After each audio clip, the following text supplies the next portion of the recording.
മണ്ണിടിച്ചിലും ഗംഗാവാലിപ്പുഴയും ആഴങ്ങളിൽ മറിഞ്ഞ ലോറിയും കഴിഞ്ഞ 70ഓളം ദിവസങ്ങളായി മലയാളികളുടെ പ്രാർത്ഥനയുണ്ടായിരുന്നു. ഒടുവിൽ ചോദ്യങ്ങൾക്ക് ഉത്തരമായി. ലോറിയും അതിൽ മൃതദേഹവും കിട്ടിയപ്പോൾ അർജുനായി കേരളമാകെ കണ്ണീർ വാർത്തു. കണ്ണാടിക്കൽ എന്ന ചെറു ഗ്രാമത്തിന്റെ നഷ്ടം വളരെ ആഴത്തിലുള്ളതാണ്. ഏതു കാര്യത്തിനും ഓടിയെത്തുന്ന ഒരു പൊതുപ്രവർത്തനെ കൂടിയാണ് നാടിന് നഷ്ടമായിരിക്കുന്നത്. കണ്ണാടിക്കൽ യുവജന ആർട്സ് ക്ലബിന്റെ പ്രവർത്തക സമിതി അംഗമായിരുന്നു അർജുൻ. കൂടാതെ ഡിവൈഎഫ്ഐ പ്രവർത്തകനുമായിരുന്നു അദ്ദേഹം. മെഡിക്കൽ കോളേജ് രോഗികൾക്കും കൂട്ടിരിപ്പുകാർക്കും പൊതിച്ചോറുകളുമായി എത്തുന്ന സാമൂഹിക പ്രതിബദ്ധതയുള്ള ആ യുവാവിന്റെ വിയോഗം നാടിന് ഇന്നും ഉൾക്കൊള്ളാനായിട്ടില്ല. വഴിയരികിൽ കണ്ണീർ പൂക്കളുമായി കാത്തു നിൽക്കുകയാണ് നാട്ടുകാർ.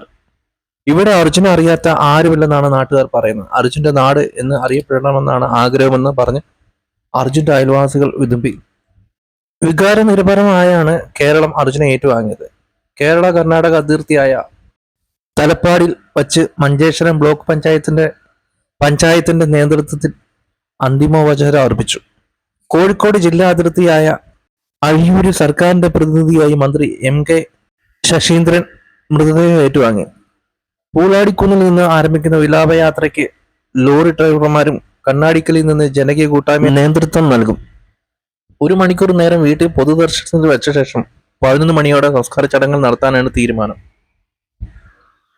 ഒന്ന് ഓർത്തു നോക്കി, നമ്മുടെ പ്രിയപ്പെട്ട ആരെങ്കിലും മരിച്ചു പോയി കഴിഞ്ഞാൽ അവരുടെ ആ മുഖം കാണാതെ നമുക്ക് ഒന്ന് ചിന്തിക്കാൻ പോലും പറ്റത്തില്ല.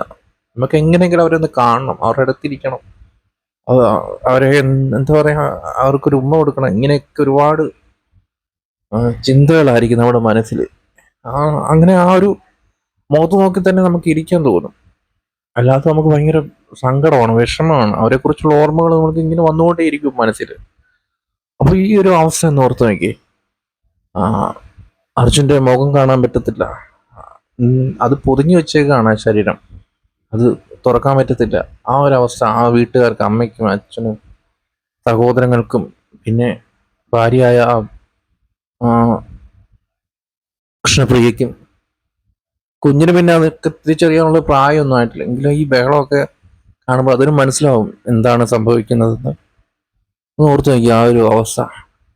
സർക്കാർ ഈ കുടുംബത്തെ സഹായിക്കണമെന്നാണ് എൻ്റെ ഒരു അപേക്ഷ.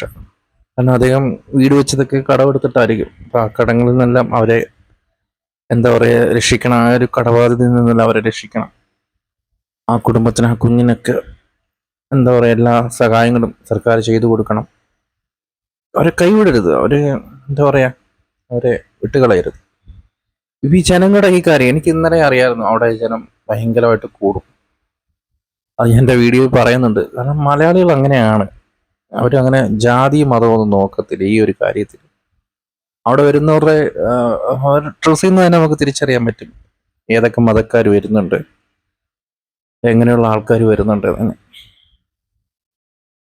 പല സ്ത്രീകളും, അതായത് ഈ മുസ്ലിങ്ങളായിട്ടുള്ള, കാരണം അർജുൻ ഒരു ഹിന്ദുവാണ് എങ്കിലും അവരൊക്കെ ഭയങ്കര കാര്യത്തോടെയാണ്. കണ്ടിട്ട് പോലുമില്ല, ഈ വാർത്തയിലൂടെ അറിഞ്ഞിട്ടുള്ളവരാണ് വരുന്നത്. അതാണ് മലയാളികൾ, അതാണ് നമ്മുടെയൊക്കെ ഒരു സ്നേഹം. നമ്മളൊക്കെ അങ്ങനെയാണ് സ്നേഹിക്കുന്നത്.